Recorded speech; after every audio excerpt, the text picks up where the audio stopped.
Agatha Raisin, Mrs. Bloxby, and Bill Wong in The Sermon That Killed a Man.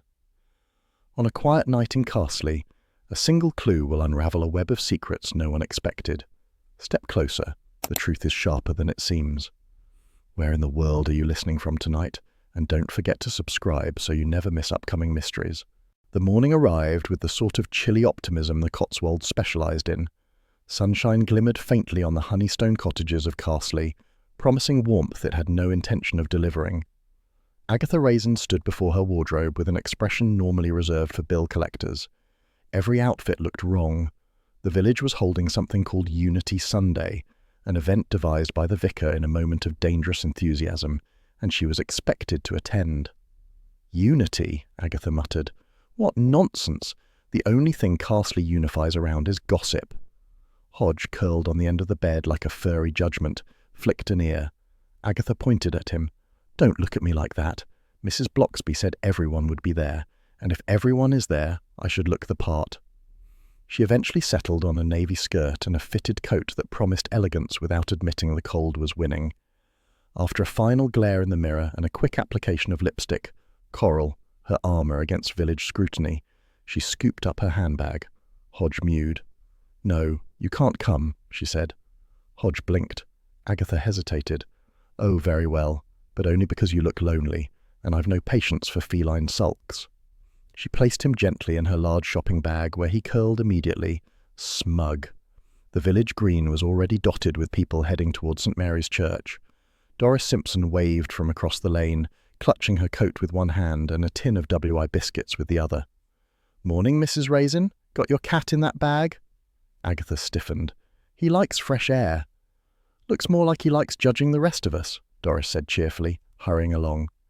Inside the church, the chill sharpened. Agatha perched on a pew near the front, hoping to appear keen. Mrs. Bloxby glided over, warm as ever. "You look lovely this morning," Agatha sniffed. "I should, after wrestling with that wardrobe. Unity Sunday, whose idea was that?" "The vicar's, I'm afraid," Mrs. Bloxby said with a faint smile. "And he's invited a visiting preacher, Reverend Gideon Pardo. He's very passionate." "Passionate is rarely good news," Agatha said darkly. Reverend Pardo strode to the pulpit moments later. Tall, with a theatrical sweep of hair and the air of a man who considered himself a gift, he surveyed the congregation. His voice boomed. "Friends, we stand today at the edge of moral rot." Agatha blinked. That was dramatic, even for Carsley. Pardo leaned forward. "Rot can grow in the quietest places. A village may seem peaceful, yet decay lurks beneath its smiles." A few heads turned pointedly toward Agatha. She scowled.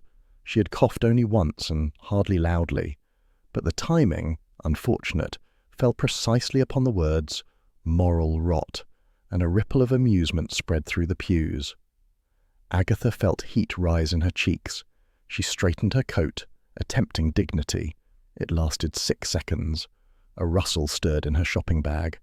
Before she could tuck it discreetly, Hodge burst out like a cannonball of ginger fir, landed on the aisle carpet, and darted toward the pulpit. The congregation gasped. Reverend Pardo froze mid-sentence as Hodge sprang onto the lectern, tail held high. The preacher staggered back, clutching the pulpit rail. Murmurs turned into stifled laughter. Hodge inspected the sermon notes with calm disdain. Agatha leapt up. "Hodge, you naughty—" Pardo recovered enough to glare. "This is a place of worship, Mrs. Raisin." Agatha scooped up Hodge, mortified. Several villagers tittered. Violet Hammond smirked behind her hymn book. "Perhaps," Agatha snapped, "you should consider that cats are drawn to sincerity." The laughter grew. Pardo reddened. Agatha marched out, Hodge tucked under her arm like contraband. Outside, the cold air hit her like judgment. By late afternoon, her humiliation had fermented into righteous fury.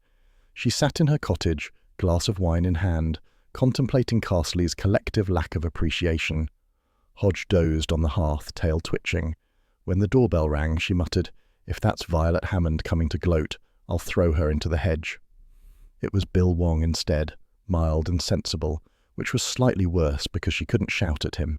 He stepped in, shaking off the crisp air. "Evening, Agatha. Mum says the church service was eventful." "Mum tells everyone everything," Agatha said sharply, "and it wasn't my fault. That preacher was asking for trouble. Bill smiled faintly.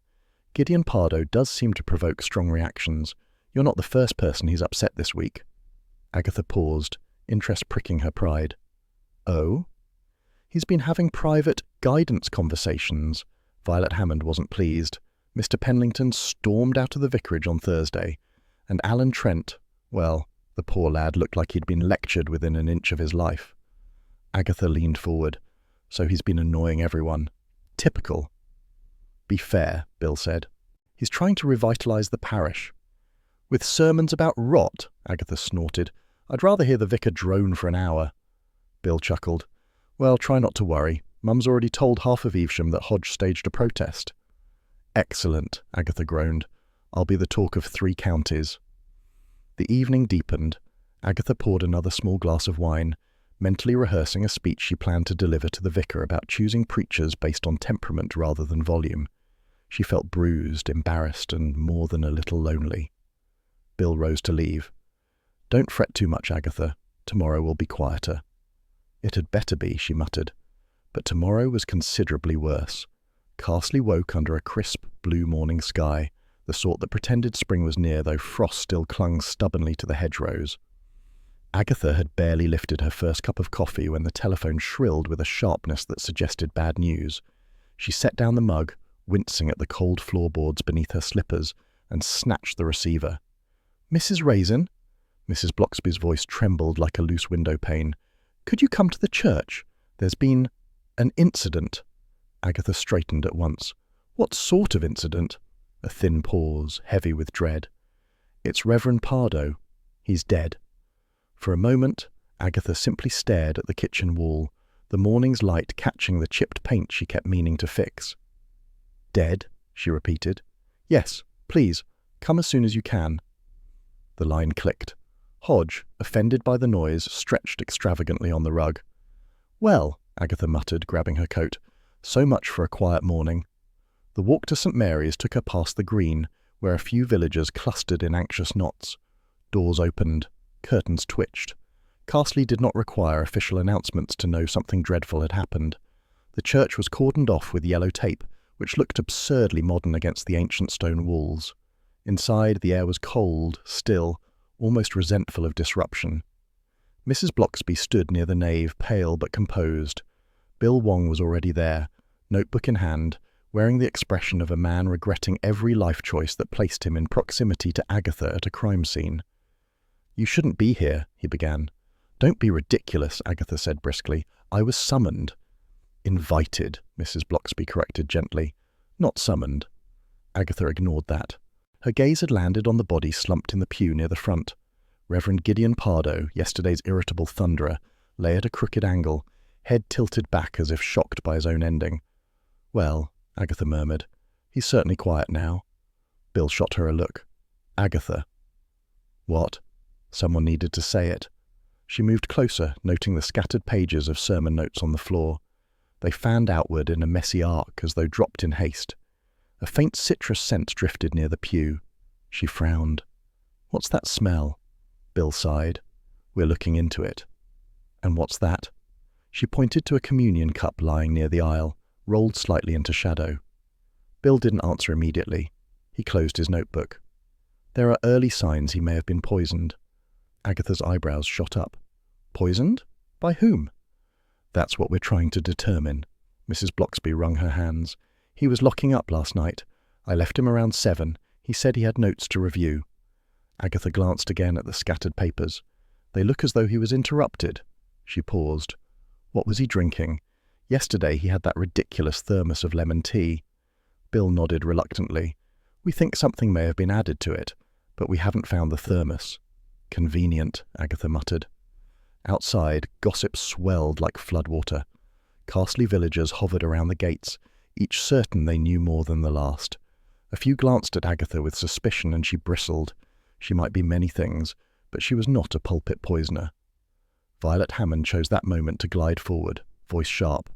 I'm telling you, I saw him arguing behind the chancel yesterday, with someone tall. Could have been that assistant of his, Alan, whatever his name is. Agatha folded her arms. Or you might simply be stirring the pot, Violet. I don't stir, Violet sniffed. I observe. You observe trouble like a dog observes butcher's scraps. Bill stepped between them. Ladies, please. Violet sniffed again and marched off, announcing loudly to anyone listening that she was happy to help the police in any way, which was Violet speak for, I plan to enjoy every second of this scandal. Agatha turned back to Bill. So, he was poisoned, and everyone's a suspect. No, Bill said firmly. Everyone is not a suspect, including you. Why even mention me? I didn't, Bill said with weary patience. You brought yourself up. Agatha sniffed. The faint citrus smell lingered annoyingly in her nose. She scanned the pews, the floor, the lectern. Something about the arrangement felt wrong, too scattered, too theatrical. Bill, she said quietly, these notes weren't just dropped, they were thrown. Bill considered that, lips pressed. We're examining all possibilities. Meaning the vicar claimed it was natural causes? Bill hesitated. He suggested it. Because of the shock from my supposed disruption yesterday, she asked bitterly. Agatha, honestly, if someone dies in Carsley, it's always somehow my fault. She stalked away, coat swinging, ignoring Bill's protest. Mrs. Bloxby followed her outside. The village green had grown more crowded. Doris Simpson hurried over, breathless. They're saying you cursed him, Mrs. Raisin, said your cat foretold doom. For heaven's sake, Doris. Well, people talk, Doris lowered her voice. Some say Mrs. Bloxby invited trouble with that new preacher. Mrs. Bloxby went pink. I only wish to help the parish. Agatha squeezed her arm. You're the only sensible person within 5 miles. By late afternoon, Agatha had returned home, agitated and unsatisfied. She paced the living room while Hodge sprawled on the windowsill, enthroned and indifferent. The case tugged at her mind. Yesterday's humiliation still burnt. Solving this would restore her standing, and more importantly, wipe that smug expression from Violet Hammond's face. As the sky dimmed to cold blue, the fax machine in her small office whirred abruptly to life. Agatha jumped. Hardly anyone used fax unless they were up to something. A single page emerged. She lifted it carefully. It was one of Gideon Pardo's sermon drafts. She recognized the pompous phrasing instantly. But the bottom of the page had been altered. Scrawled in a heavy, uncertain hand were the words, "You will be exposed." Agatha felt a prickling sensation at the back of her neck. For a fleeting moment, she wondered if the message was meant for her. Then she realized something far more intriguing. Whoever had sent it knew how to use the vicar's machine. Whoever had sent it had access, and whoever had sent it was not finished. Hodge jumped down, brushing against her leg. Agatha stroked him absently. "Well, darling," she murmured, "it appears we've been invited into something interesting." She placed the paper on the table, smoothing its edges. Tomorrow she would march straight back to St. Mary's. Tomorrow she would find out who feared being exposed. But tonight, as she switched off the lights and the cottage settled into quiet warmth, one thought stayed stubbornly with her. Someone in Carsley had decided a sermon was worth killing for, and someone wanted the next message heard loud and clear. Agatha woke to a slate-grey morning with a headache born of equal parts indignation and weak instant coffee. Hodge, sprawled across her feet, offered no sympathy. The fax threat lay on the kitchen table, its heavy black lettering glowering at her like an accusation. You will be exposed. Exposed for what? Agatha muttered, flicking the kettle on. Fashion crimes, uncharitable thoughts, hardly worth a murder. Hodge yawned and sauntered off unimpressed. Agatha lifted the fax again, holding it to the window's pale light. The handwriting was clumsy, as if the writer had pressed too hard in anger. But the content, Gideon's sermon draft, was unmistakable. He'd been polishing some moral thunderbolt when someone had decided his voice should be silenced. The kettle clicked. She poured her tea, took one bracing sip, and seized the phone. Bill answered on the second ring. "Morning, Agatha. Please tell me you're staying out of the investigation today." "No," she said crisply. "I've received a threat." "A what?" "A fax. Gideon's sermon, but altered. Someone wrote, 'You will be exposed.'" Bill groaned. "Agatha, don't. Too late." She hung up. Her mood sharpened with purpose. If someone in Carsley thought they could scare her off, they were tragically misinformed. She changed into a sensible skirt, applied her coral lipstick with soldierly precision, and marched toward the Red Lion pub. If Carsley contained information, this was where it spilled first. The pub was warm and smelled of wood polish and comfort.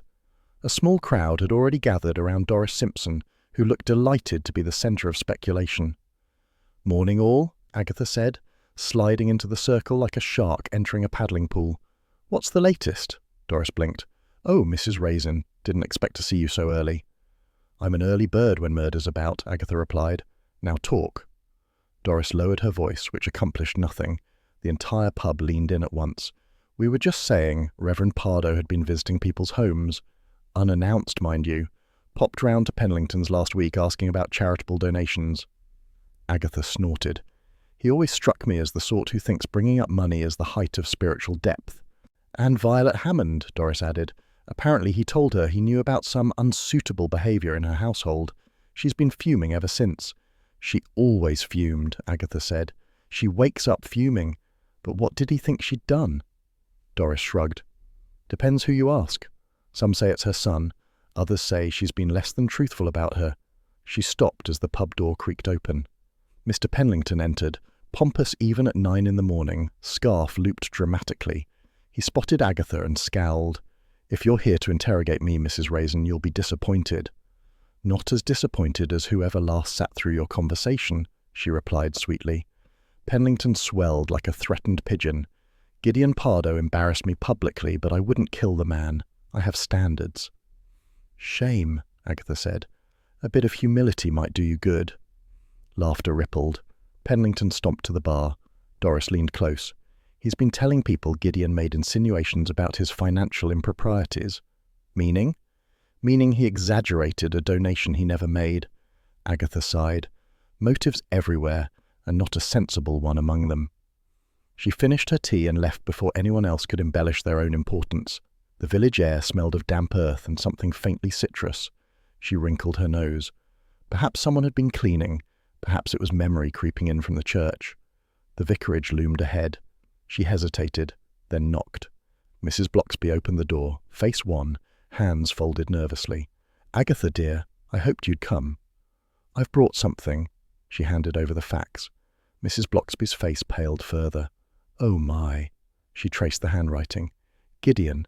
He mentioned he intended to preach a difficult sermon soon. He thought someone in Carsley was living a lie, as he put it. Something dangerous." Agatha felt a prickle of suspicion. "And you believed him?" "I believed he believed it," Mrs. Bloxby said gently. "But he was becoming unbalanced in his convictions. I didn't wish to encourage him." "Unbalanced or manipulative?" Before Mrs. Bloxby could answer, footsteps echoed down the hall. Alan Trent, the vicar's assistant, appeared, shoulders tight, expression brittle. "What's all this?" he demanded, eyes darting between them. Agatha held up the fax. "Recognise this?" He flinched. "I don't need to read whatever spite people are sending." "You were seen arguing with him," Agatha said bluntly. "Behind the chancel." Alan's jaw tightened. "He accused me of envy, of subverting him. He twisted everything. I tried to reason with him, but he wouldn't listen." "Did you give him reason not to?" "You enjoy implying guilt, don't you?" Alan snapped. "You twist things for drama. You're worse than he was." He stormed out through the vicarage garden, the back gate slamming. Agatha raised an eyebrow at Mrs. Bloxby. "Touchy." "He's strained," Mrs. Bloxby murmured. "He tries so hard to please." "Hardly the portrait of a killer," Agatha admitted. But something lingered. Alan's fear, perhaps. She walked back toward the village, mind whirring like a kettle about to boil over. Halfway down the lane, Charles Frayth's vintage convertible purred alongside her. "Hop in, darling. You're stomping holes in the road." Agatha shot him a look. "I don't stomp." "You do when you're plotting, and you're definitely plotting." She got in, mostly for warmth. "Someone sent Gideon's sermon with a threat, and Mrs. Bloxby thinks he believed a villager was lying dangerously." "Villagers lie constantly. It keeps them polite," Charles said lightly. "But the facts, clever misdirection. If you wished to stir chaos, you'd send something dramatic to the nosiest woman in the village." "Meaning me?" "Naturally." Agatha bristled, but secretly entertained the possibility. Charles dropped her at her cottage, promising to supervise her sleuthing later. She watched his car vanish, muttering about aristocratic meddling. Inside, she spread the facts on her desk. Something itched at her memory. She examined the header again. A number. Not random. Violet Hammond's office. Agatha breathed out slowly. Well, well, she paced. Why would Violet send this? To taunt her? To implicate someone else? Or was someone using Violet's machine? She grabbed her coat again, determined to confront Violet immediately, then stopped. Confronting Violet was a sport, but one best played with preparation. Instead, she jotted a note to herself, fed the facts back into the machine for copying, and waited for the familiar grinding whir. Hodge jumped onto the desk, inspecting the page with feline indifference. Agatha scratched behind his ear. If Violet thinks she can frighten me, she'll be disappointed. I invented fright in this village. But beneath her bravado, something unsettled her. Violet was many things, vain, snobbish, theatrically offended. But she wasn't subtle. If Violet wished to accuse someone, she'd do it loudly, over tea and stale WI biscuits, which meant this fax might not be Violet's handiwork at all. Agatha held the page up once more, the afternoon light slanting across it. Someone in Carsley was using borrowed tools and borrowed grudges, and tomorrow she intended to find out why. Because if Reverend Gideon Pardo had been determined to expose a liar, then someone had been determined to silence him first. A thin veil of morning drizzle hung over Carsley, drifting like mist through the hedgerows and settling lightly on Agatha's coat as she strode toward the police station in Mercester. She had hardly slept. The citrus smell from the church still nagged her senses, and the facts, crumpled now from handling, had kept her mind churning. Someone in Carsley was hiding a lie, Gideon had believed, and someone had silenced him before he could expose it. Bill stood waiting outside the interview room, arms folded, trying to appear stern. Agatha, this is an official investigation. I can only let you observe if you stay quiet. She sniffed. I'm always quiet. Bill sighed. That's already untrue. He pushed open the door. Violet Hammond sat inside, perched with theatrical poise. Dressed in a tailored tweed coat and a hat too grand for a weekday morning, she looked like she'd come anticipating royalty. Her cold blue eyes flicked to Agatha with annoyance. Oh, Violet said. You. Yes, me, Agatha replied, taking a seat. Do carry on, Violet. You look ready to burst with self-importance. Bill cleared his throat in warning. Violet drew herself taller. As I was saying, Detective Wong, Reverend Pardo attempted to blackmail me. Agatha leaned forward. Bill shot her a look. She leaned back again, arms folded dramatically. Blackmail you for what? Bill asked calmly. Over my son, Violet said, with a tremble that didn't reach her perfectly painted lips. He behaved foolishly at school years ago. Boys do. Gideon insinuated he'd reveal it in some sermon unless I made a donation to his ridiculous wellness circle. I refused, naturally. Agatha narrowed her eyes. Foolishly at school. Your son nearly burnt the dormitory, if I recall. Violet's head snapped around. It was accidental. You must have a very generous definition of accidental. Bill stepped in again. Violet, did you see Reverend Pardo outside of church this past week? No, she huffed. I avoided him. He had a way of looming like an accusation in human form. Agatha sniffed. He loomed at everyone. Violet ignored her. I certainly didn't see him socially, if that's what you're suggesting, and I absolutely did not poison him. Bill nodded. One more thing. Your perfume, what is it? Citrus Noir, Violet said proudly. Imported. Agatha's eyes widened. That scent had lingered near Gideon's body. Bill caught her glance but didn't comment. When the interview ended, Violet swept out dramatically, a cloud of perfume following her like a personal announcement. Agatha pounced the moment the door shut. Bill, that was the scent. Exactly what I smelled near the pew. I know, Bill said, but perfume is not evidence. It's certainly suspicious. Everything is suspicious to you. Agatha bristled, but Bill was already walking toward Mrs. Bloxby, who stood anxiously in the station lobby. Her hands were clasped tightly, her face composed but tired. Mrs. Bloxby, Agatha said, taking her arm gently, come into the fresh air. You look as though you've had a dreadful night. Outside, under a softening sky, Mrs. Bloxby sighed. I haven't slept. I keep thinking about Gideon's behaviour these past weeks. He'd become intense, fixated on setting things right. I overheard him speaking harshly to Alan only a few days ago. Agatha's eyebrows rose. Harsh how? He accused Alan of undermining him, said he lacked purity of vocation. Poor boy looked shattered. I saw Alan cleaning the vestry late into the night recently, Agatha said. He seemed nervous when I mentioned it. Mrs. Bloxby nodded. He's been trying hard. Gideon didn't make it easy. Agatha tucked her hands into her coat pockets. And the thermos? Still missing. Mrs. Bloxby's expression flickered. Yes, Gideon brought it everywhere. A tiny thought tugged at Agatha's mind. The thermos, the citrus, the wellness circle. She needed to see more. She found Charles lounging against his convertible outside the bakery, looking as though the world existed solely to amuse him. Agatha, darling, you look like you're about to interrogate the entire county. Only the foolish ones. That narrows nothing, Charles said cheerfully. I need your help, Agatha said. Gideon always carried a thermos. It's missing. And someone laced his lemon tea with aconite. Charles winced. Rather dramatic for Carsley. Everything is dramatic when murder is involved. Now help me check the bins at the church. Bins? Charles blinked. Good heavens, Agatha. You know I wear nice shoes. You can take them off. He sighed theatrically, but followed her down the lane. The churchyard stood quiet under a pale winter sun. Birds chattered in the bare branches, oblivious to scandal. The stone bins behind the hall smelled faintly of damp paper and something floral. Agatha lifted the lid of one bin and rummaged through the contents with a stick. Honestly, she muttered, murderers are rarely tidy. Unlike you, Charles said dryly. Exactly. After a few minutes, she spotted something, a crumpled tissue stained faintly yellow. She picked it up gingerly. Lemon tea, she said triumphantly. Charles leaned closer. It could be from anything. No, smell it. She held it under his nose. He recoiled. Good grief, that's potent. He must have brewed it with industrial strength. And look at this. Agatha pointed at a folded leaflet wedged beside the tissue.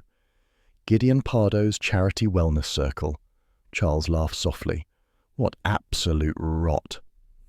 Violet, Penlington, Alan, they were all part of this. Guessing Gideon forced them into it.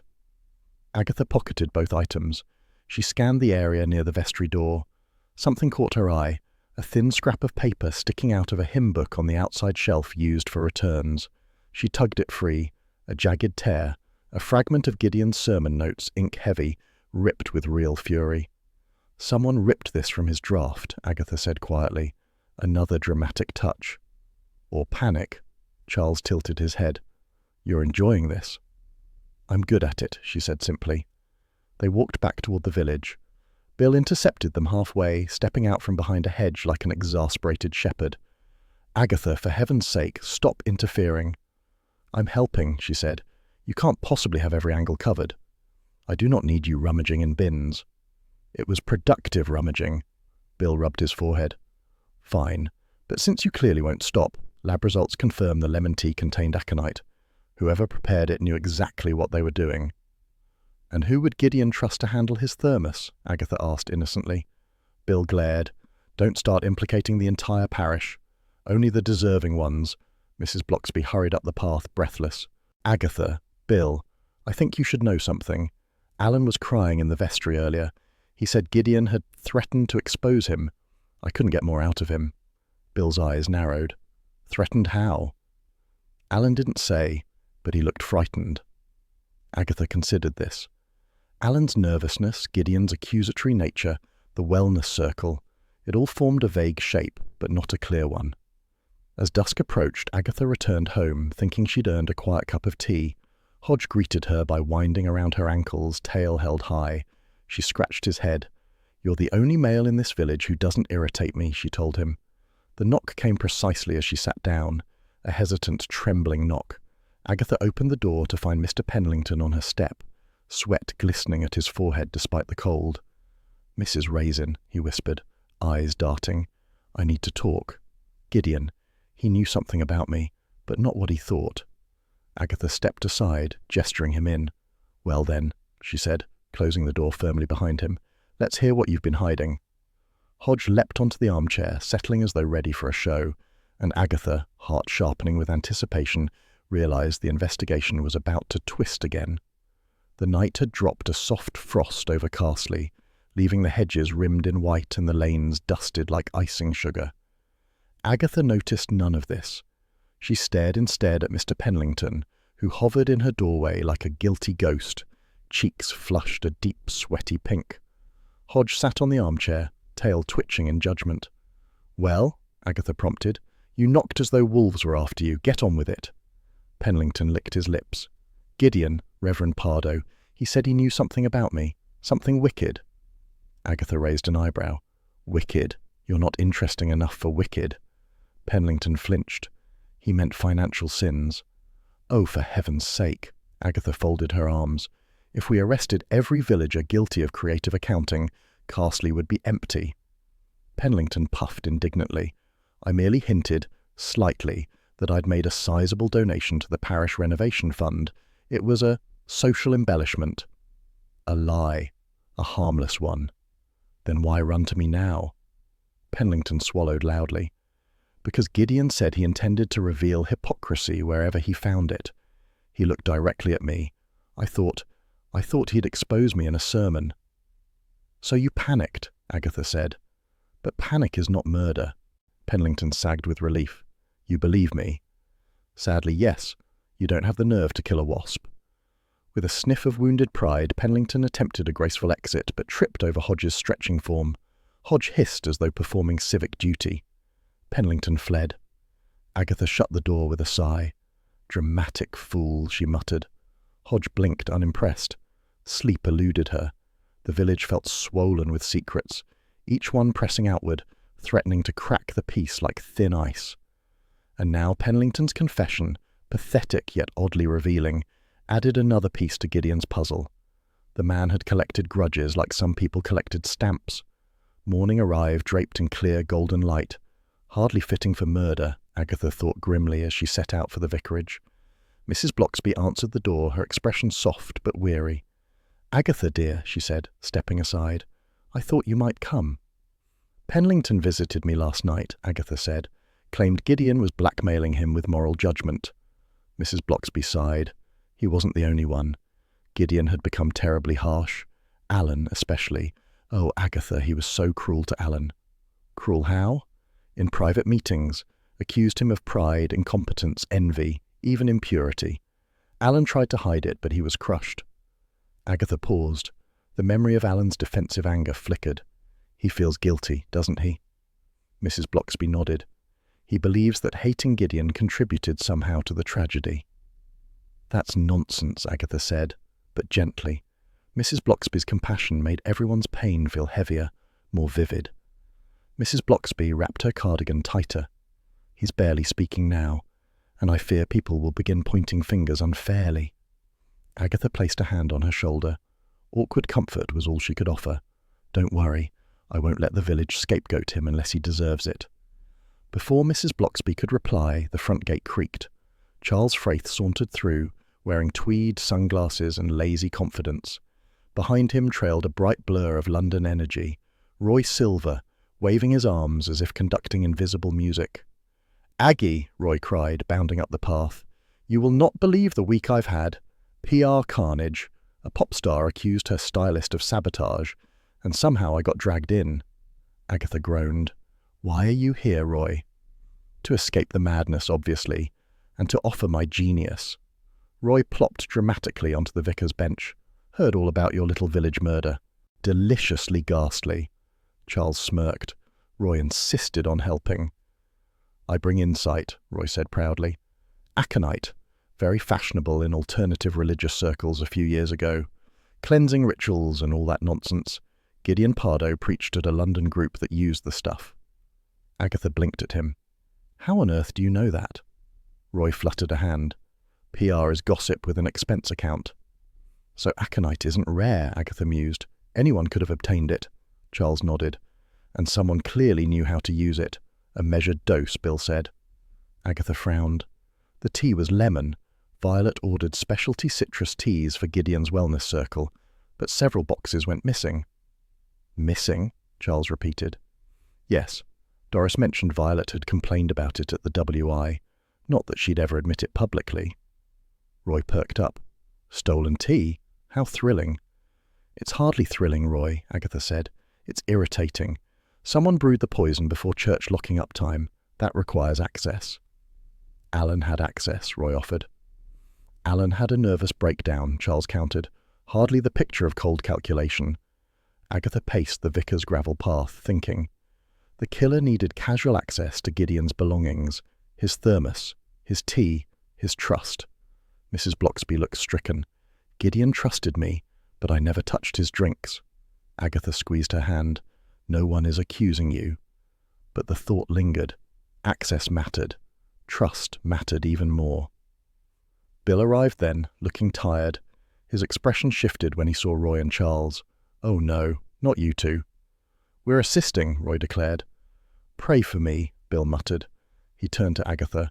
Forensic update. The aconite was mixed into pre-brewed lemon tea. Someone prepared it hours before he died, and the thermos is still missing.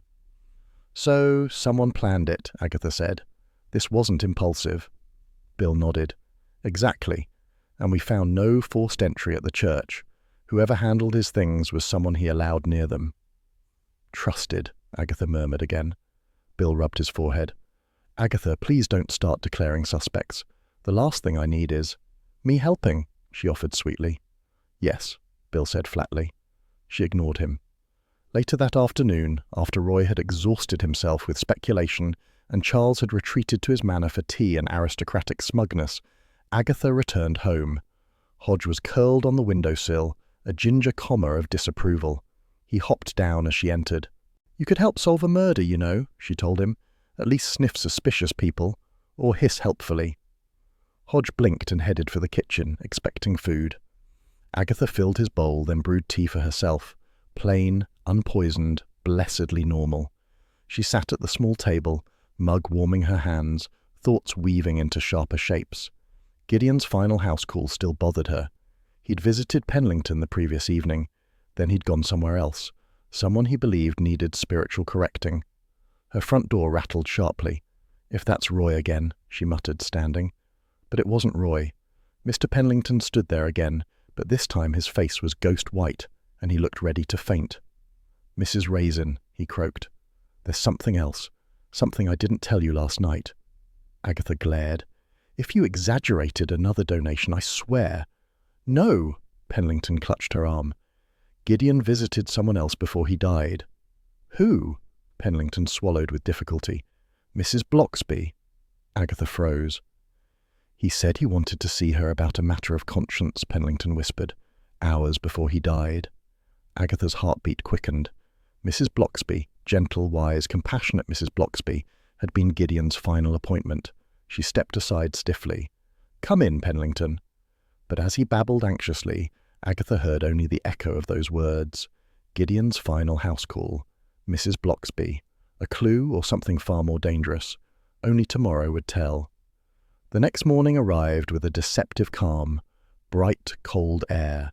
Soft sunlight glinting off the puddles left from last night's frost, and a stillness that Castley rarely managed. Agatha stepped outside with a purposeful stride, coat wrapped tight, mind already turning over Penlington's revelation like a stone she meant to crack. Gideon's final visit had been to Mrs. Bloxby, of all people. Sweet, gentle Mrs. Bloxby, who never raised her voice and never let her scones burn. It didn't sit right. Hodge watched her leave, sprawled on the windowsill like a whiskered magistrate passing judgment. Agatha marched straight to the vicarage. Mrs. Bloxby opened the door before she could knock, as if expecting her.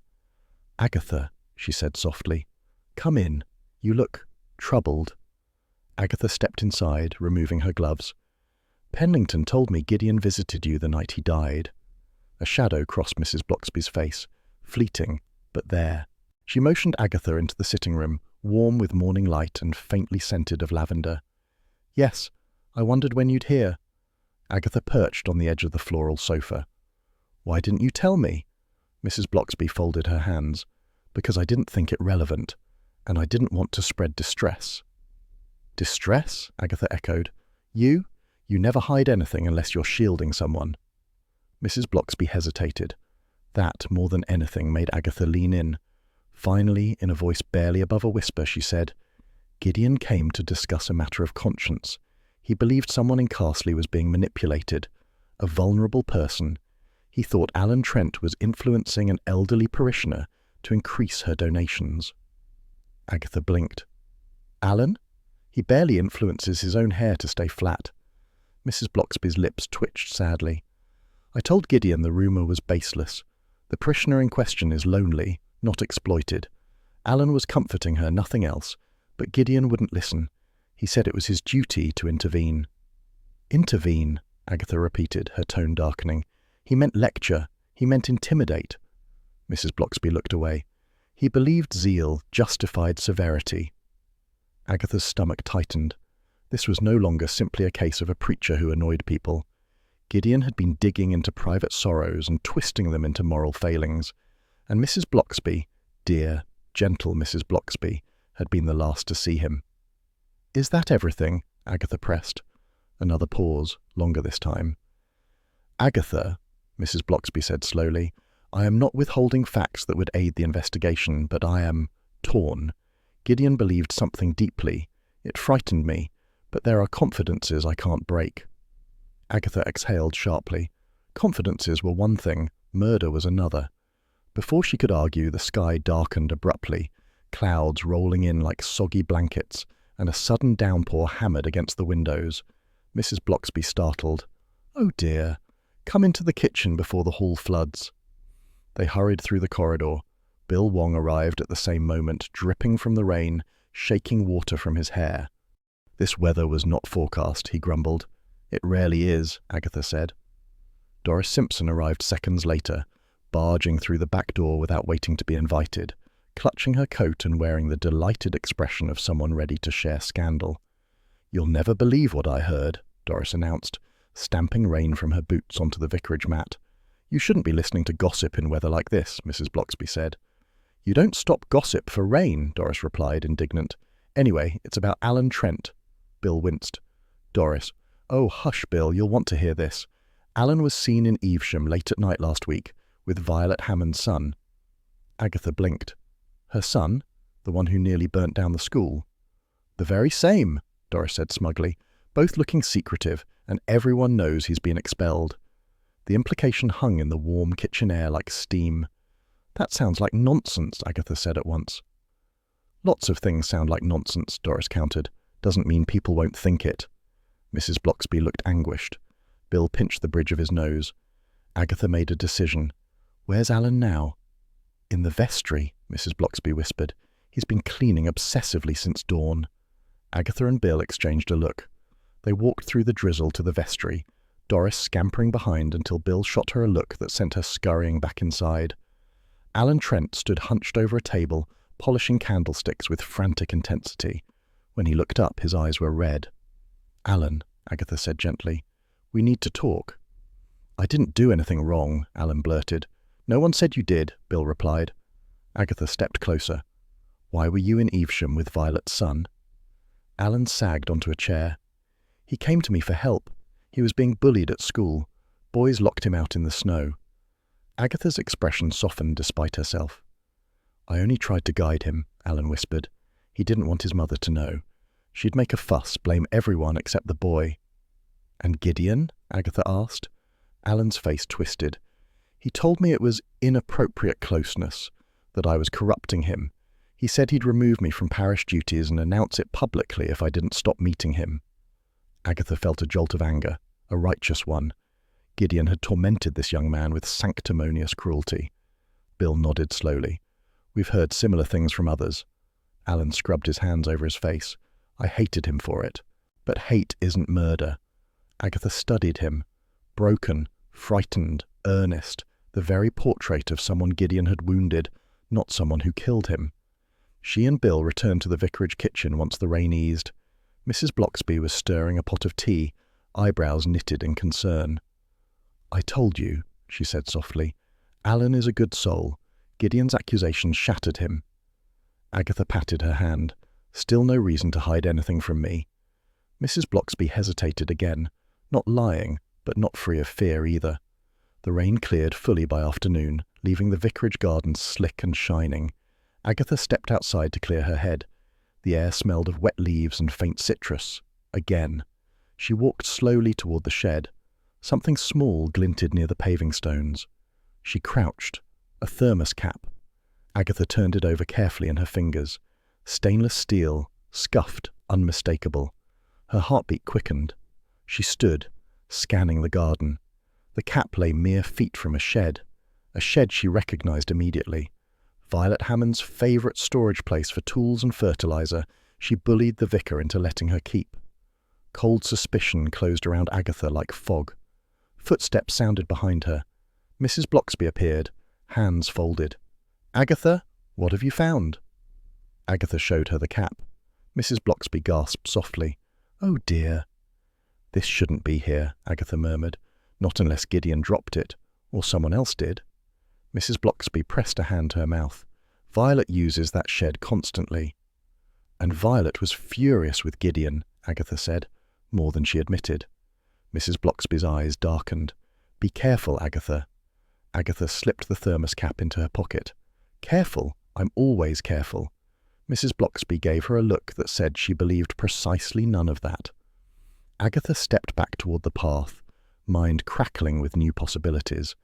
Alan's innocence, Gideon's cruelty, Violet's shed, the missing thermos, and now the cap, right where it shouldn't be. She took one last look at the shed doors, standing innocently ajar. "Hodge will never believe this," she muttered, and with that she marched toward the lane, ready for whatever Carsley tried to hide next. Twilight settled over Carsley like a soft, bruised veil, pale lavender sky, chill wind smelling faintly of wet grass, cottage windows glowing warm against the dusk. Agatha pulled her coat tighter as she marched up Violet Hammond's gravel drive. Charles Frayth trailed behind her, moving with the leisurely grace of a man who believed trespassing should only be done in style. "We can't simply break into her shed," Charles murmured. "Watch me," Agatha replied. "She bullied the vicar into letting her store half her possessions here. If anything suspicious exists in this village, it's in that shed." Charles sighed. "You do adore melodrama." "Yes, and it usually pays off." The Hammond garden stretched behind the house, well manicured and smug. The shed stood near the hedge, wooden, dark green, padlock gleaming faintly in the low light. Agatha produced a small metal tool from her pocket. Charles stared. "Since when do you own lockpicks?" "Since Roy gave them to me as a Christmas present." "That explains a lot." The lock clicked open with shocking ease, and a small thrill ran through Agatha. She pushed the door inward. The shed smelled of wood, citrus, and a faint hint of bleach. Inside were stacks of boxes, gardening tools, and a crooked shelf lined with jars. Agatha flicked on a hanging bulb. Light splashed across the cramped interior. Charles whistled. "My word." Several boxes bore the printed label, Citrus Bliss Tea, Specialty Herbal Infusion. Agatha crouched. "These are the exact teas Gideon used for his wellness circle." She opened a box, half empty. More telling still, on the workbench sat a broken thermos, dented and cracked, its cap missing. Agatha's breath caught. She picked it up gingerly. A faint aroma of lemon clung to the metal. Not Violet's expensive citrus perfume, but something sharper, cleaner, almost medicinal. Charles nudged her. "Look there."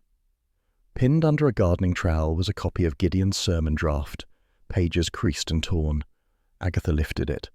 Angry scribbles covered the margins in violet blue ink, unmistakably Violet Hammond's heavy, looping handwriting. "How dare he? He knows nothing. I will not be humiliated again." "Well," Charles said, "someone wasn't pleased with Reverend Pardo." Agatha's heart hammered with triumph. "This is motive. This is opportunity. This is—" A sudden voice shrieked behind them. "What on earth do you think you're doing?" Agatha spun, nearly dropping the thermos. Violet Hammond stood in the doorway, silhouetted against the fading light like an avenging duchess.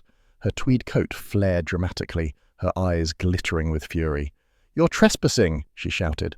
"Breaking and entering, rifling through my private things." Agatha straightened, brushing dust from her coat. "Private things? Violet, this is practically a shrine to your temper." She held up the annotated sermon page. "Care to explain these?" Violet lunged forward and snatched the paper. "Gideon was threatening my family. He said he'd expose my son's school scandal as an example of moral neglect. Can you imagine? Using my child to lecture the village." Her voice cracked. I told him never to set foot near me again. Charles leaned casually on a rake handle. So you argued, quite fiercely. Of course I did, Violet snapped. But I didn't murder him. Gideon always brewed his own tea. He never let anyone else handle his thermos, and I certainly never touched it. Agatha held up the broken thermos. This was in your shed. Violet's fury faltered. That? She blinked hard. I've never seen it before. Someone must have put it there. Agatha narrowed her eyes. Convenient. Before Violet could argue further, Bill Wong's voice sounded from the path. Agatha, Charles, Violet. Bill emerged, flashlight in hand, wearing the look of a man whose evening plans had been replaced with nuisance. Again. Someone reported suspicious activity, he said. Imagine my surprise when I found the usual suspects. Bill, Agatha began. Violet had Gideon's sermon draft with furious notes. I know, Bill interrupted. We interviewed her. She left the wellness circle early that night. Witnesses confirm she went home before Gideon finished packing up. She didn't have the chance to brew anything.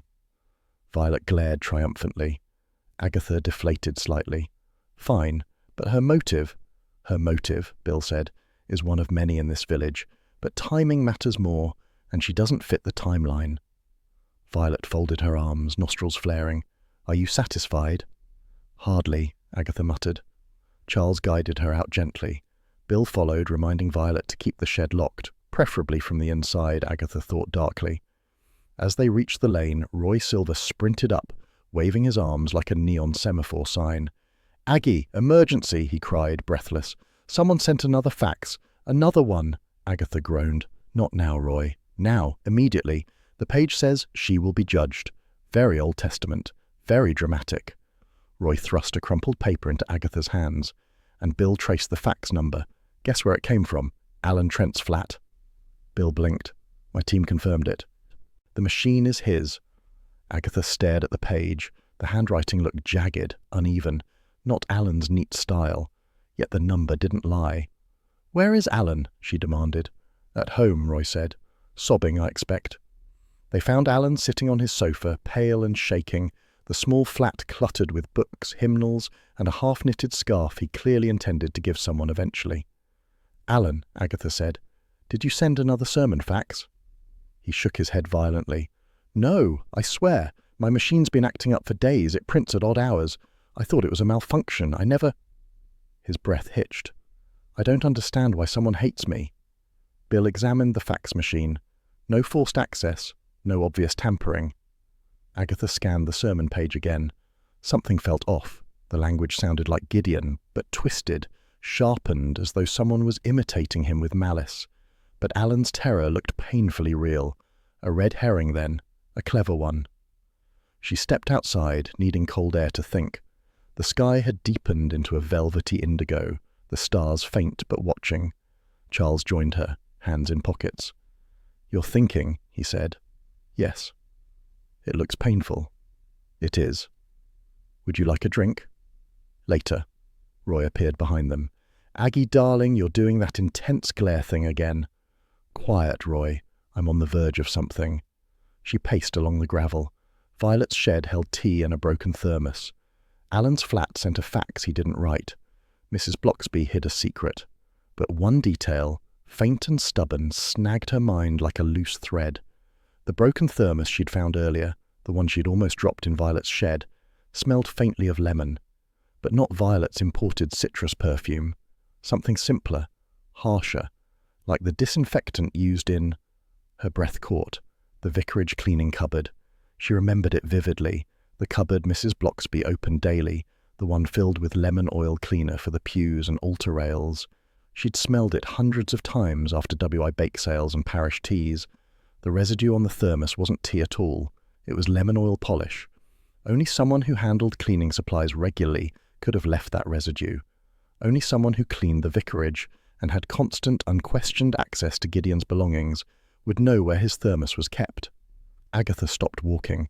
Charles tilted his head. A revelation. Agatha nodded slowly, heart sinking even as clarity sharpened. Only one person, she whispered, had access to that cupboard every day. Charles frowned. Who? Agatha's voice was barely audible. Mrs. Bloxby. The thought chilled her more than the night air. Hodge would never believe this. The next afternoon arrived with a thin, steady sunlight that looked more encouraging than it felt. Frost lingered stubbornly on the grass, sparkling beneath the bare hedges of Castley. Agatha, coat tight around her, walked toward the vicarage with the grim focus of a woman marching toward truth, or trouble. Hodge watched her leave from the window, tail twitching as though sensing she was about to poke something best left undisturbed. Mrs. Bloxby opened the door with her usual soft smile, but Agatha noticed the faint tremor in her hands. "Agatha, dear, do come in. I've just made tea." The vicarage kitchen glowed with warm light, smelling of baking ginger biscuits, a comfort Mrs. Bloxby often summoned when emotional storms brewed. Agatha sat at the small wooden table, watching Mrs. Bloxby pour tea with unusual care. "I found something yesterday," Agatha said gently, "in Violet's shed, but also something in the vicarage garden." Mrs. Bloxby paused, teapot hovering mid-air. "Oh?" "The thermos cap." A beat of silence. The ticking clock on the wall grew loud. "Agatha," Mrs. Bloxby said quietly, "Gideon often left things in odd places. He was forgetful in practical matters. You know that." Agatha stirred her tea. "I also know lemon oil residue was on the thermos, the exact cleaner used here." Mrs. Bloxby sank slowly into the chair opposite. Her face looked drawn, older than Agatha had ever seen her. "I didn't kill him." "I didn't say you did." Mrs. Bloxby folded her hands tightly as if steadying them. "I know what the village thinks of me, that I see the good in everyone, but even I knew Gideon was troubled." A pause. "He came here often, too often." Agatha leaned forward. "Tell me." The vicar's wife stared down at the teacup. Her voice, when it came, was soft and heavy. Gideon was consumed by the idea of purity. He felt Castley was decaying morally. He said people were spiritually diseased. At first I thought he was merely stern, but it grew worse. "How worse?" Mrs. Bloxby's throat tightened. "He told me he planned to expose Violet, Penlington and Alan, publicly, in a sermon." Agatha winced. Good grief, that would have turned Castley inside out. "Yes," Mrs. Bloxby nodded, "and it wasn't true. Certainly not in the way Gideon thought. He twisted rumours into sins. He saw corruption everywhere except in himself." Agatha sipped her tea, her voice low. "He left a note too, didn't he? Something you haven't mentioned." Mrs. Bloxby looked like someone confessing to taking biscuits before supper. "Yes. He left a letter here the day before he died. I destroyed it." "Destroyed? Why?" Her eyes shone with distress. "Because it was cruel. Accusations without mercy. He intended to shame people publicly for things that were not even sins, merely mistakes or misunderstandings. It would have torn the community apart." Her voice trembled. "I burned it. I couldn't let that harm come." Agatha reached across and touched her hand, awkwardly. "You did the right thing." Mrs. Bloxby flinched when Agatha mentioned the thermos again. A faint colour rose in her cheeks. "Agatha," she whispered, "I didn't put anything in his tea, I swear it." Before Agatha could reassure her, Mrs. Bloxby's eyes rolled back. She slid sideways off the chair in a soft collapse. "Mrs. Bloxby!" Agatha cried. The teacup hit the floor with a small, pitiful clink. Agatha rushed to her side, calling her name until Bill Wong appeared moments later, summoned by Agatha's frantic phone call. The doctor arrived soon after, brisk and calm, smelling faintly of antiseptic and pipe smoke. Mrs. Bloxby regained consciousness in minutes, pale but coherent. The doctor examined her thoroughly. "Shock, not guilt," he said firmly to Agatha, catching her expression. "Her nerves are strained. Nothing more. Let her rest." Mrs. Bloxby gave Agatha a weak smile. "I fainted from worry, not wrongdoing." Agatha managed a small smile back. "I know." But she wasn't entirely sure. Charles arrived next, uninvited as usual, carrying a box of chocolates he claimed soothed emotional tension. Roy trailed behind him, fluttering around the room like a brightly coloured parrot. "Aggie," Roy exclaimed, "I've remembered something absolutely vital, about Gideon and tea." Agatha pinched the bridge of her nose. "Roy, if you've come to tell me lemon is symbolic of cleansing, I swear I'll—" "No symbolism. Practicality." Roy snapped his fingers dramatically. Whenever Gideon stayed at Charles's manor for meetings, he always asked Mrs. Bloxby to brew his tea. Said her tea was pure and uplifting. Honestly, it was nauseating. Agatha stiffened. Slowly the pieces clicked. He trusted Mrs. Bloxby, she whispered. Charles shrugged. Everyone trusts Mrs. Bloxby. Bill arrived just then with a brown manila envelope. Lab results. He spread the papers across the vicarage table. The aconite dose was precise, not a random dumping. Someone measured it carefully. Agatha tapped the table, so the killer knew exactly what they were doing. Yes, Bill said grimly.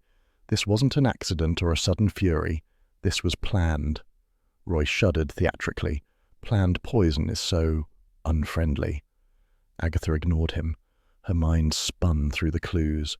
The lemon scent in the church, the thermos cap in the garden, the tea brewed in advance, the faxed threats, Violet's temper, Penlington's panic, Alan's guilt, Mrs. Bloxby's fainting spell. Too many emotional storms, too many potential liars. Agatha left the vicarage shortly afterward, needing air and quiet. She walked the lane slowly, cool wind brushing her face, the village peaceful in the muted winter afternoon. She ended up at the Red Lion. Doris Simpson spotted her instantly. "Agatha," Doris cried, "I heard Mrs. Bloxby fainted. I told everyone it was because you accused her of murder." "I didn't accuse her of anything," Agatha snapped. Doris leaned closer. "But you think she did it." "I don't know what I think." "Well, I think it's Alan," Doris said confidently. "Or Violet, or maybe both. Conspiracy." Agatha downed her tea in irritation. Later she returned home, where Hodge greeted her with a disdainful blink. She fed him, then sank into her armchair, rubbing her temples. Mrs. Bloxby's fear had been real, her moral exhaustion even more so, but her collapse and destruction of Gideon's letter created far more questions. A knock rattled her door. This time she recognized the rhythm, Roy Silver in full dramatic anxiety. She opened the door. Roy barged in holding another fact sheet. "Aggie, emergency number 50 for today." Agatha snatched the paper. Another altered sermon page. This one read, "She will be judged." Her stomach twisted. Where did this come from? "Bill traced it," Roy said, trying not to gape. "It came from the vicarage fax line, not Alan's flat this time." Agatha froze. "The vicarage," she whispered. Roy nodded. Agatha stood very still. If the faxes came from different places, someone was deliberately misdirecting her. Someone comfortable in both the vicarage and other villagers' homes. Someone calm enough to frame multiple people. Someone who knew Gideon's sermon style well enough to mimic it. Someone who felt shame, not hatred. Slowly, painfully, Agatha replayed it all. The thermos cap, the lemon oil, the cleaning supplies, the fax trail, the frightened Alan, the furious Violet, the panicked Penlington, the fainting Mrs. Bloxby. No, not fainting from guilt, fainting from fear. A different face formed in her mind, one that had slipped through the edges of the investigation, quiet, helpful, unassuming, always present, always accessible, always overlooked. Someone else with unrestricted access to the church, the shed, the vicarage, the tea supplies. Someone whose shame had grown unbearable under Gideon's merciless scrutiny. Agatha set the fax down slowly, her breath escaping in a cold whisper.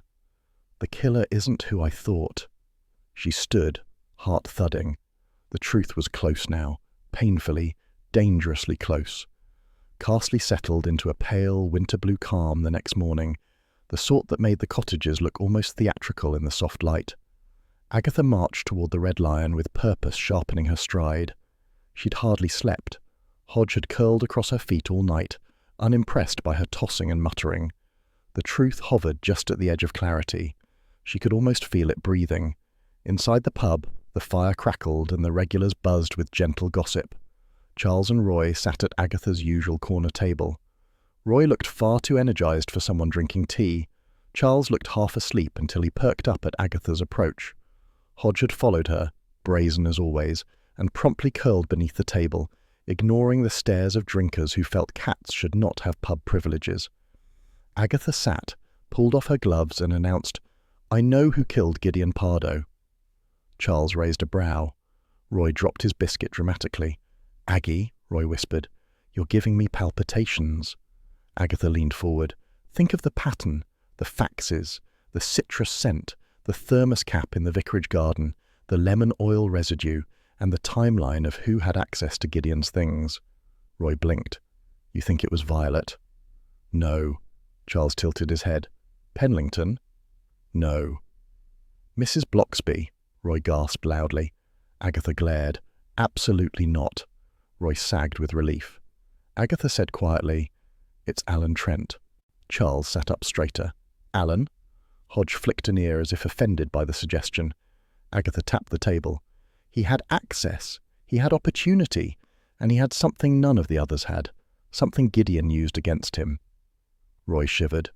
Secrets? Deeply personal shame, Agatha said. The kind Gideon would have considered a moral failing, and the kind a frightened young curate would do anything to protect. She took a slow breath. Alan brewed Gideon's tea that night. Charles frowned. But he said he didn't. Agatha's tone softened. His fear wasn't anger. It was guilt. They fell silent. Even Roy seemed momentarily still. Agatha stood. I'm going to the vestry. Bill can shout at me later. I need the truth. Charles rose too. I'll come. You shouldn't confront him alone. And me? Roy asked, eyes wide. You can stay, Agatha said. You'll only dramatize things. Rude but accurate, Roy sighed. The churchyard lay in a muted hush. A faint breeze stirred the skeletal branches, and the cold air smelled faintly of damp stone and winter moss. Agatha's boots clicked along the path as she approached the vestry door. It was ajar. Inside, Alan sat hunched on a wooden chair, head bowed, fingers threaded together tightly. He looked like a man waiting for a sentence he already knew by heart. Agatha stepped in quietly. Alan? He didn't move. Charles lingered at the entrance, gaze cautious. Agatha walked closer. I need to talk to you. Alan lifted his head. His eyes were rimmed with sleeplessness, raw and red. I knew someone would come, he whispered. Alan, Agatha said gently, what did Gideon have on you? Alan's face crumpled. Tears spilled silently. I didn't mean for him to die, he choked. I swear it. Charles moved to the other side of the room, giving Alan space but staying within reach. Agatha crouched, bringing herself level with the trembling young man. Tell me everything. Alan wiped his cheeks with shaking hands. Gideon, he found letters, old letters, from when I was still in theological school. He swallowed painfully. Love letters, to another student. Agatha felt a quiet ache. He looked utterly broken. They weren't sinful, Alan whispered. Just foolish, emotional, honest. But he called them depraved. He said he'd expose me. He said the parish deserved to know the truth. His voice cracked. He said I was unfit for ministry. Agatha placed a hand on his arm, steady but firm. So you tried to stop him? Alan nodded miserably. I confronted him that night. I begged him not to. I told him I'd resign quietly, but he said public repentance was necessary. His voice dropped to a thread. I brewed his lemon tea as I always did. He trusted me. Agatha felt Charles stiffen behind her. Alan's next words came out in a hollow rush. I only added a tiny dose of the aconite. It was in an old parish medicine box. I thought it would make him ill, force him to cancel the sermon. I didn't intend to kill. Tears streamed again. I misjudged, or maybe the aconite was stronger than I thought. Agatha swallowed hard. She kept her voice steady. What happened then? He drank it before locking up. He started to collapse. I panicked. His hands trembled uncontrollably. I grabbed the thermos, hid it. I threw the cap into the garden on my way back to my flat. I didn't know what else to do. And then everyone started suspecting Violet, and Penlington, and Mrs. Bloxby. I thought, if suspicion spread, maybe the truth would stay buried. Agatha's heart twisted sharply. So you sent the faxes? Alan nodded weakly. I mimicked his handwriting. I changed the message. I wanted people to think he had multiple enemies. He did, but not enemies who would kill him. A heavy silence filled the small vestry. Only the faint rustle of hymnals could be heard. At last Agatha stood, her legs stiff. She glanced at Charles, who gave her a small, grim nod. Bill Wong stepped into the doorway then, quiet, heavy with sorrow. He had arrived silently, drawn perhaps by instinct or dread. Bill's voice was calm but unbearably sad. Alan Trent, I have to take you into custody. Alan didn't fight, didn't plead. He merely bowed his head, a young man crushed beneath the weight of his own desperation. Mrs. Bloxby appeared behind Bill, her face white and trembling. She whispered, "Oh, Alan." He looked at her through tears. "I'm so sorry." She stepped forward, cupping his cheek with heartbreaking gentleness. "You were frightened," and Gideon forgot compassion. "But this should never have happened." Alan sobbed openly, folding into himself. Bill led him out, slow and solemn. Agatha watched, throat tight, heart unsettled. She didn't feel triumph. She felt something weightier, the deep, complicated sadness that lingered after fairness had done what fairness must. Charles touched her elbow. "Come on, Agatha, let's get some air." She followed him outside. The winter sky was turning a pale gold, the sun edging low. The church bells echoed faintly across the village, not joyful, not mournful, simply ancient and knowing. "He wasn't evil," Agatha murmured. "Just desperate," Charles nodded. "That's often the worst combination." They walked slowly down the lane. Villagers peeked from windows, gossip already stirring. Word travelled faster than reason in Carsley. At the Red Lion, Doris Simpson pounced. "Agatha, is it true? The curate, the shy one? I told everyone he was hiding something." "Doris," Agatha snapped wearily, "for once in your life, hush." The entire pub fell silent. Doris gaped. Charles smirked. Hodge slunk beneath Agatha's chair again, pleased with the disruption. Roy burst through the door moments later, dramatic as always. "Aggie, I heard it on the landline in the post office queue. Alan's been arrested. People are saying you solved the whole thing." Agatha groaned. "Oh, heavens, spare me." Roy placed a hand on his chest. "I, of course, helped." "You absolutely did not," Roy winked. "In spirit." Charles ordered drinks for the table. Tea for Agatha, wine for himself, something garishly sweet for Roy. Hodge received a bowl of warm milk from the amused barman. For a moment, the tension eased. Conversation bubbled. Fire crackled. Someone laughed at Roy's storytelling. Someone praised Agatha with grudging admiration. The village, as always, was loudest after a crisis. But Agatha's thoughts were heavy. "You did good work," Charles murmured, leaning toward her. "You found the truth." "Yes," she said softly, "and I don't feel good about it." "That," Charles replied gently, "is exactly why you're better at this than you admit." Agatha blinked hard, unsure how to accept the compliment. Later, after dusk settled fully, Agatha walked home alone. The sky was deep blue, street lamps glowed amber, and the cold bit at her cheeks. She unlocked her cottage door, greeted by the warm hush of familiar things. Hodge trotted in ahead of her, tail high, then hopped onto his favourite armchair. Agatha hung up her coat, slipped off her shoes, and sank into her own chair opposite him. "Well," she muttered to Hodge, "another triumph, and another dinner I didn't get." She rubbed her temples. "I wanted roast lamb. Instead I got guilt and tragedy." Hodge blinked languidly. She lit a cigarette, letting the smoke curl slowly toward the ceiling. Just one, a punctuation mark, not a habit. The village beyond her windows had quieted. Snow might come soon, or rain, or simply more gossip. Agatha exhaled. "One day," she murmured, half to Hodge, half to herself, "I'll solve a case that doesn't break my heart." Hodge stretched luxuriously, a ginger cat's shrug at human foolishness, and Agatha Raisin, watching him with weary affection, allowed herself the smallest, most ironic smile. A soft, pale glow warmed Carsley the next afternoon, the sort that made even the most stubborn hedgerow look hopeful. Agatha Raisin stepped out of her cottage, locked the door with a decisive clack, and marched towards Charles Frayth's manor with the self-importance of a woman who had recently solved a murder. At least, she corrected herself, mostly solved it, with only a few detours, misunderstandings, and moments of personal humiliation. But villagers had short memories. With luck, they'd remember her triumph and forget the bit about Hodge leaping on the pulpit. The road glimmered faintly. Birds twittered with a smugness Agatha found unhelpful. She tugged at her jacket and squared her shoulders.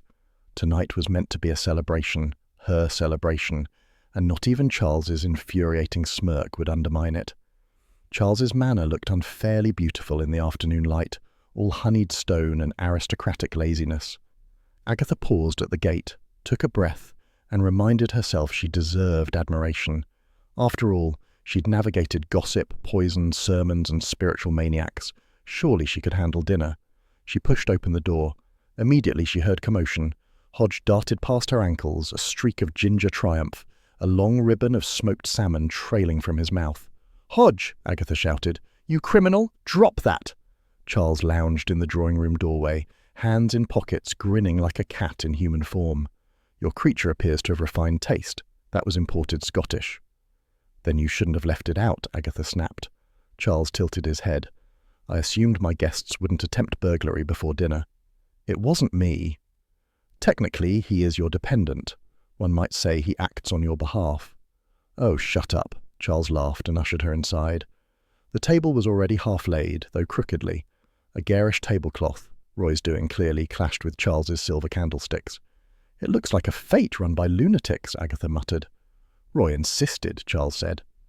As if summoned, Roy Silver burst into the room in a swirl of cologne and unnecessary velvet. "Darling Agatha," he sang. "You're radiant, well, radiantish." "Thank you, Roy," she said through gritted teeth. "What is this cloth?" "It's artistic, conceptual, celebratory." He whisked a hand dramatically.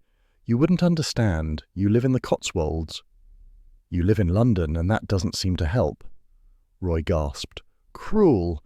I bring glamour, culture, and a 6-page magazine spread on how to host holistic dining experiences, and how am I thanked with mockery?"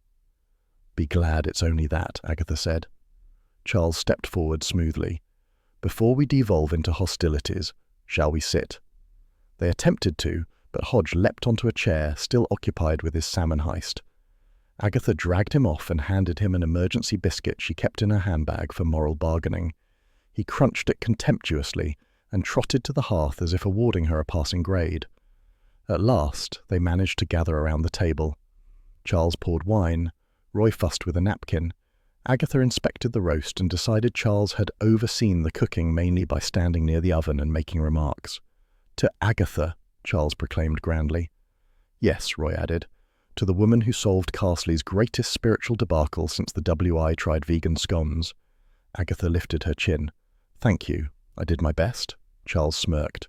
"You also caused the greatest commotion at church since the Great Bat Incident." "That wasn't my fault," Agatha said. "You encouraged the bat," Roy said solemnly. "I absolutely did not encourage the bat."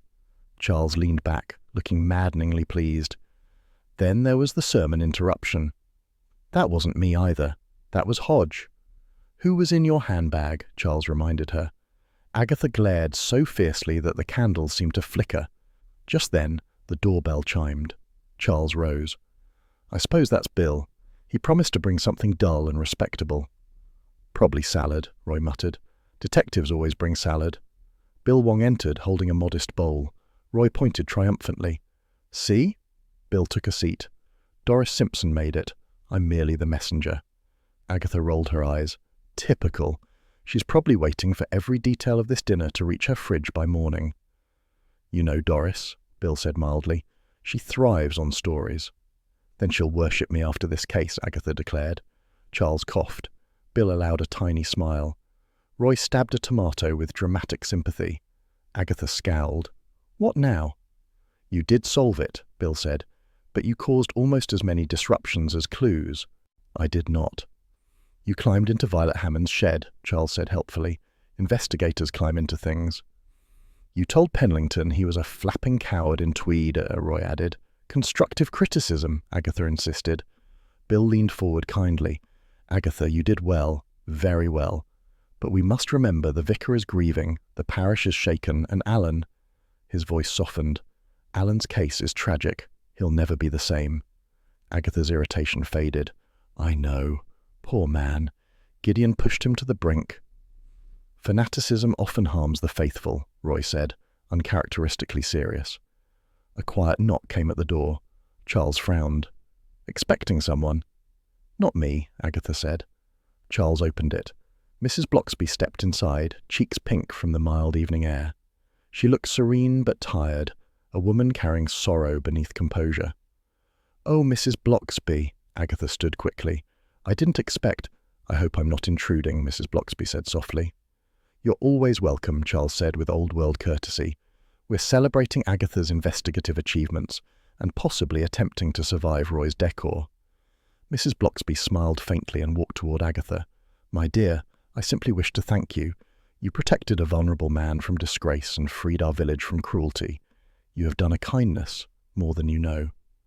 Agatha froze. Praise always unsettled her. Compliments were dangerous. They might expose softness beneath her armour. She waved a hand awkwardly. "Oh, it was nothing really. Anyone with sense would have—" "No," Mrs. Bloxby said. "Not anyone. Only someone brave." The room fell silent. Agatha looked away, cheeks warming in a way she blamed firmly on the candles. "Well," she muttered, "I suppose one simply has to do something when injustice is about." Roy dabbed his eyes. "Beautiful. Someone give me a pen. I'll write an article." Charles passed Mrs. Bloxby a chair and poured her tea instead of wine, knowing her habits. The atmosphere softened. They ate, talked, and eventually laughed. Even Agatha relaxed, though occasionally she smoothed her hair or rearranged a plate as if preparing for judgment. Later, as dusk settled beyond the windows, Mrs. Bloxby rose to leave. "Thank you for dinner. It meant more than you realize." She touched Agatha's arm gently. "Rest tonight. You've been carrying the weight of suspicion, too." Agatha nodded, unexpectedly moved. After she left, Charles leaned towards Agatha with a sly grin. "You realize she came only for you?" "Nonsense," Agatha said. "She doesn't attend many dinners," Roy reminded her. "Well, she should," Agatha snapped, flustered. "She's too good for this village. All they do is gossip and criticize." "Darling, that's literally your favourite hobby," Roy said. "It is not," Agatha began, then conceded. "Well, maybe a little." Laughter filled the room again. Eventually the evening wound down. Bill collected his bowl. Roy insisted on hugging everyone twice.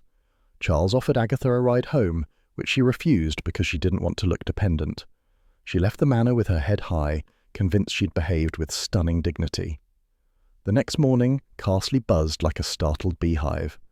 The WI cake table was surrounded by villagers eager to dissect every detail of the solved murder. "Agatha Raisin did the heavy lifting," Doris Simpson announced grandly. "Yes," someone else said, "but she also hid in that shed, didn't she?"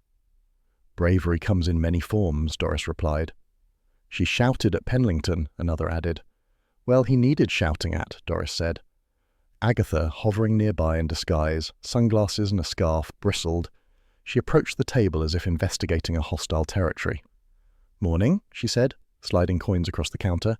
"2 cream buns." "Celebrating, are we?" Doris asked sweetly. "I solved a murder, Doris. I think I deserve a bun." Doris nodded, impressed despite herself. "You did well, Mrs. Raisin, though that business with the pulpit—" Agatha cut her off. "Hodge. It was Hodge." Doris pretended not to hear. Agatha stalked away, buns in hand. She ate one defiantly before she reached her gate. Bill appeared moments later, walking briskly. "Morning, Agatha. Thought I'd update you." "Is it good news?" "Alan's confession is final. He's cooperating fully. He was terrified of shame and believed Gideon would destroy him. He acted out of despair, not malice." Agatha sighed. "It's a tragedy." "Yes, though you uncovered the truth before panic escalated. The vicar is devastated, but grateful the matter won't spiral." "Spiral?" Agatha asked. "There were rumours, letters, sermon drafts. Gideon wielded purity like a weapon. People were frightened." "And now?" Bill smiled gently. "The village can return to peace, or as peaceful as Carsley ever gets." Agatha looked down the lane. Sunlight touched the cottages, making them glow like contented animals. For a moment she felt something warm, almost belonging. Then the familiar prickle of loneliness crept in. Solving murders filled the days, but not the evenings. "Thanks, Bill," she said softly. "Any time, Agatha." Bill departed. Agatha walked home, cream bun in hand, her steps slower than usual. She pushed open her cottage door. Hodge trotted forward, tail high, as if welcoming a conquering hero. Agatha sat on the sofa. He climbed onto her lap with entitled elegance, curled into a warm loaf, and purred. "All right, you furry menace," she murmured. "You can stay." She lit a cigarette, her only one that day, and watched the smoke curl gently upwards. The quiet cottage filled with sunshine, cat warmth, and a peace she rarely allowed. "Well," she said, "what next then?" And as if Carsley itself answered, the phone began to ring.